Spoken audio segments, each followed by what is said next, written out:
Non solo io, tutti i colleghi qui siamo preoccupati per questa cosa, perché appunto tolgono adesso anche il tabacchino e la pizzeria. Quelli sono locali che io capisco, io che posso essere qua, uno può lasciare la macchina anche a 10 metri, farsi 50 metri a piedi, ma loro no, loro la pizzeria, specialmente quando fai per esport, sai che più comodo è il parcheggio, meglio è, hai capito?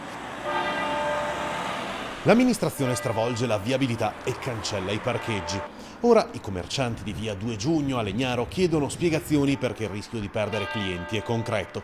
Questi spazi, riservati alla sosta, stando a quanto ha stabilito il comune, tra poco non esisteranno più. Vorremmo verificare anche con altre persone sul da farsi per tutelarci anche di fronte ai movimenti che fanno queste persone, ecco tutto. Marco ha un negozio di barbiere. Vicino alla sua attività ce ne sono altre, un'enoteca, un tabaccaio, una pizzeria e un negozio di abbigliamento.